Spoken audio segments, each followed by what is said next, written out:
Hello students, how are you? We are studying the post fertilization events and structure. देखिए बच्चों, हमने बात करी थी पोस्ट फर्टिलाइजेशन में जायगोट है वो किस में डेवलप हो जाता है, एम्ब्रियो में. ठीक है, उसके अलावा जो एंडोस्पर्म था वो कौन यूटिलाइज करता है, डेवलपिंग एम्ब्रियो. अब बात आती है सीड. ठीक है, seed is the final product of fertilisation. Angiosperm में बात करें बच्चों तो सीड है वो किसका रिजल्ट है. ठीक है, सीड इज फर्टिलाइज्ड ओव्यूल. ठीक है, हमने जब फ्लावर की शुरुआत करी थी, जब हमने चैप्टर में शुरुआत में पढ़ा था कि ओवरी है. ठीक है, ओवरी में स्टिग्मा स्टाइल ओवरी. तो ओवरी और ओवरी के अंदर प्रेजेंट होता है ओव्यूल या मेगास्पोरेंजियम. ठीक है बच्चा, और इस मेगास्पोरेंजियम के अंदर होता है एम्ब्रियो सैक. तो एम्ब्रियो सैक में तो एम्ब्रियो डेवलप हो गया. ठीक है, जो ओव्यूल है वो किस में चेंज हो जाता है बच्चा, सीड में चेंज हो जाता है. और फ्रूट है, फ्रूट किसका रिजल्ट है, fruit is result of fertilised ovary. Fruit किससे बनता है, फर्टिलाइज्ड ओवरी से फ्रूट मिलता है. एंजियोस्पर्म का ये स्पेशल कैरेक्टर है कि उसके पास जो सीड्स हैं वो फ्रूट से कवर्ड हैं, जबकि जिम्नोस्पर्म्स हैं, जिम्नो मतलब नेकेड, स्पर्म मीन सीड्स, उसके सीड्स नेकेड होते हैं, वहां पर फ्रूट के लिए ओवरी नहीं होता जो फ्रूट बनाए. ओके, ठीक है, तो आज की क्लास में हम पढ़ेंगे सीड के बारे में. Seed is the fertilised ovule. Fertilised ovule को हम क्या कहेंगे बच्चों, सीड कहेंगे. ठीक है, बात करते हैं सीड में क्या क्या होता है. तो सीड के अंदर सीड का जो कवर होता है उसको हम बोलते हैं सीड कोट. सीड कोट होता है. ठीक है, एम्ब्रियो होता है, तो एम्ब्रियो का एम्ब्रियोनल एक्सिस हो गया, एम्ब्रियोनल एक्सिस एंड कॉटिलीडन्स. ठीक है, अब बात करते हैं जो डाइकोटिलीडन सीड्स होते हैं बच्चों, उसके पास तो 2 कॉटिलीडन्स होंगे.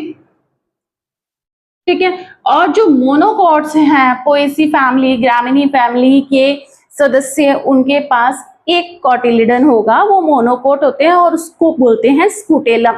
ठीक है, ये इंपॉर्टेंट चीज है, याद रखने वाली चीज है, एग्जाम में पूछी जाती है कि मोनोकोट्स में जो कॉटिलीडन है उसको क्या नाम दिया हुआ है, स्पेशल स्कूटेलम बोला जाता है. ठीक है, कोलियोप्टाइल जो हमारे शूट एपेक्स को कवर कर रही है, और कोलियोराइजा जो हमारे रेडिकल पार्ट को कवर कर रही है, जहां से रूट अराइज होगी. ठीक है, coleorhiza, rhiza word is for roots. Okay, तो seed coat, embryonal axis and cotyledons, ये हमारे सीड में कुछ चीजें होती हैं जो पाई जाती हैं. फिर आती है बात बच्चों की, सीड के अंदर एम्ब्रियो ने एंडोस्पर्म को पूरा यूज कर लिया या कुछ बचाया है, रेसिड्यू के रूप में छोड़ा है. ठीक है, तो सीड को on the basis of endosperm, ठीक है, on the basis of endosperm is divided into 2 types. ठीक है, एंडोस्पर्म का काम क्या था, जो डेवलपिंग एम्ब्रियो था, ठीक है, उसको न्यूट्रिशन देना था. अब जैसे जैसे एम्ब्रियो डेवलप हो रहा था तो क्या पता न्यूट्रिशन पूरा खत्म हो गया या न्यूट्रिशन बचा हुआ, यानी एंडोस्पर्म पूरा समाप्त हो गया या एंडोस्पर्म रेसिडुअल के रूप में है, परसिस्टेंट है. ठीक है, तो seeds are on 2 type on the basis of endosperm. हम बोलते हैं इसे first non endospermic, non endospermic बोल दो, नॉन एल्ब्यूमिनस बोल दो. वेरी वेरी इंपॉर्टेंट, एग्जाम में हर एक साल छोड़ छोड़ के इसको पूछा जाता है. ठीक है, पूरा हमने फर्टिलाइजेशन देख लिया, प्री फर्टिलाइजेशन इवेंट्स देख लिए, पर एग्जामिनर को यहाँ से क्वेश्चन बहुत पसंद है. ठीक है, तो इस पार्ट से अपने क्वेश्चन काफी बार आता है, एक बार छोड़ छोड़ के हर साल एग्जाम में क्वेश्चन पूछा जाता है, तो ध्यान रखें. एंडोस्पर्मिक बस अदा के रूप में पूछता है, मल्टीपल चॉइस. ठीक है, इसको बोल देंगे हम एल्ब्यूमिनस सीड. ओके, नाम से पता लगे, नॉन एंडोस्पर्मिक जिनके अंदर एंडोस्पर्म नहीं होता. Endosperm is completely consumed by the embryo, completely consumed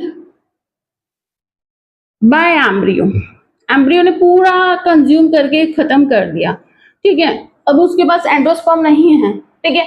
अब जब सीड को जर्मिनेट करना होगा तो एम्ब्रियो को पोषण कहां से मिलेगा, कॉटिलिडन से मिलेगा बच्चों, ठीक है। तो जो हमारे डाइकोट प्लांट्स के एग्जाम्पल हैं, डाइकोट प्लांट्स के एग्जाम्पल हैं, ठीक है, जैसे कि अपने पल्सेस, ठीक है, ग्राउंडनट, जिसमें आपको 2 बीज पत्र दिख रहे हैं, वो कैसे हैं बच्चों, non endospermic non albuminous seeds हैं, ठीक है। जो पल्सेस, ग्राउंडनट आप जिसको जर्मिनेट्स करते हो स्प्राउट के फॉर्म में खाने के लिए, ये सब, ठीक है, क्या है, non endospermic non albuminous seeds हैं। इनमें बिल्कुल भी एंडोस्पर्म नहीं होता, endosperm is completely consume by the embryo. जबकि जो एंडोस्पर्मिक सीड है, इसमें आप बोलोगे एंडोस्पर्म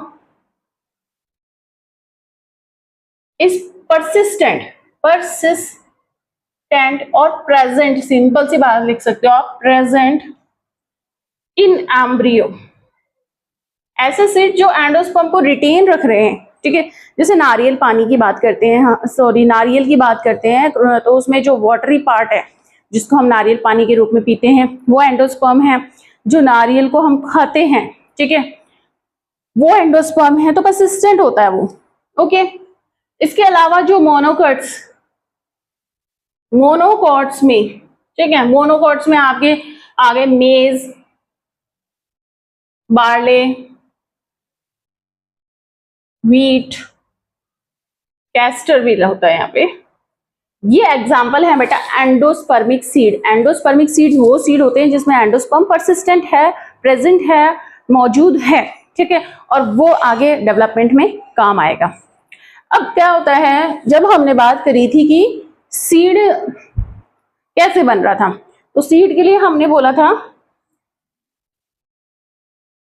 कि जो ओव्यूल है, ठीक है, हमारा जो फर्टिलाइज्ड ओव्यूल है, फर्टिलाइज्ड ओव्यूल जो है, ठीक है, फर्टिलाइज्ड ओव्यूल है वो सीड में कन्वर्ट हो जाता है। कुछ आप सीड देखते हैं, ठीक है, या और ऐसे मैं मान सकती हूं कुछ सीड्स के अंदर एम्ब्रियो सेक बनाने में रोल किसका था, ये ओव्यूल है, ठीक है, ओव्यूल फर्टिलाइज करके सीड बनाएगा। तो ओव्यूल के अंदर ये सेंटर में पाया जाता है एम्ब्रियो सेक, ठीक है। और यहाँ पर जो कुछ सेल्स थे वो किसके सेल्स थे बच्चों, जो एम्ब्रियो सेक को बना रहे थे, न्यूसिलस के सेल थे, वो न्यूसिलस के सेल थे, ठीक है। तो न्यूसिलस का काम क्या होता है कि एम्ब्रियो सेक बनाना। न्यूसिलस नॉर्मली बाद में डिसअपीयर हो जाता है, प्रेजेंट नहीं रहता, पर हमारे पास कुछ सीड्स हैं, उन सीड्स का नाम जैसे कि ब्लैक पेपर, काली मिर्च, ब्लैक पेपर, काली मिर्च, बीट रूट, बीट किसको बोलते हैं, चुकंदर को, वेरी वेरी इंपॉर्टेंट, एग्जाम में पूछा गया है, एग्जाम में पूछा जाता है ये क्वेश्चन, ठीक है। तो ब्लैक पेपर और बीट में दोनों बी से नाम है। इसमें बच्चों जो न्यूसिलस का भाग है, न्यूसिलस परसिस्टेंट होता है, परसिस्टेंट, ठीक है, इन द सीड, सीड के अंदर न्यूसिलस प्रेजेंट है। जो हम काली मिर्च खा रहे हैं, बीटरूट के सीड्स होते हैं, उसमें न्यूसिलस होता है, वो भी सीड बनाने में इन्वॉल्वमेंट दे रहा है। न्यूसिलस प्रेजेंट है, न्यूसिलस खत्म नहीं हुआ, समाप्त नहीं हुआ, ठीक है। ऐसे सीड्स को बोलते हैं पेरिस्पर्मिक सीड, पेरिस्पर्मिक सीड। या तो पूछेगा पेरिस्पर्मिक सीड क्या होता है, या फिल इन द ब्लैंक्स में डैश करके डाल देगा कि इसको भरो कि when the nucleus is persistent in the seed, this type of seed is known as dash। या फिर उसको क्या पूछना है, पेरिस्पर्मिक सीड के एग्जाम्पल बताओ, अबस अदब में से ये कौन सा सही एग्जाम्पल है पेरिस्पर्मिक सीड्स का। तो इस तरीके से ये सीड के ऊपर बेस्ड क्वेश्चन पूछते हैं। तो बच्चों वापस से रिवाइज करते हैं हम, कि ओव्यूल है वो फर्टिलाइज होके किस में कन्वर्ट हो रहा है, सीड में। अल्टीमेट हमारे पास फाइनल प्रोडक्ट क्या आया है कि हमारे पास सीड बना है और हमें सीड की चारों तरफ फल मिल रहा है खाने को, ठीक है। जो फल है वो किसका रिजल्ट है, फर्टिलाइज्ड ओवरी का रिजल्ट है, ठीक है। कुछ ऐसे फ्रूट्स होते हैं बच्चों, ठीक है, जब तक ये चैप्टर अब कंप्लीट होने की तरफ ही है, तो एक छोटी सी बात और बताती हूँ। कुछ फ्रूट्स जो बिना फर्टिलाइजेशन के बन रहे हैं, ठीक है। वहां पे फर्टिलाइजेशन नहीं हो रहा कि मेल गैमीट फीमेल गैमीट से बना और एम्ब्रियो बन रहा है, ये सारे प्रोसेस नहीं हो रहे, ठीक है। उसमें किसी सिनगैमी के अलावा किसी और तरीके से, ठीक है, फ्रूट बन रहा है। ऐसे फ्रूट्स कहलाते हैं पार्थेनोकार्पिक फ्रूट। क्या कहलाते हैं? Parthenocarpic fruit. पार्थेनोकार्पी। एग्जाम्पल बताओ इसका? बनाना। बनाने में आपको सीड्स नहीं दिखते, ठीक है, फर्टिलाइजेशन नहीं है यहाँ पे, बिना फर्टिलाइजेशन के फ्रूट बन रहा है और उस फ्रूट को हम यूटिलाइज कर रहे हैं, यूज कर रहे हैं, खा रहे हैं, वो पार्थेनोकार्पिक फ्रूट है, ठीक है। Hope we are ending this chapter. You nicely understand the chapter with the help of my videos and subscribe my channel to watch more videos. Thank you.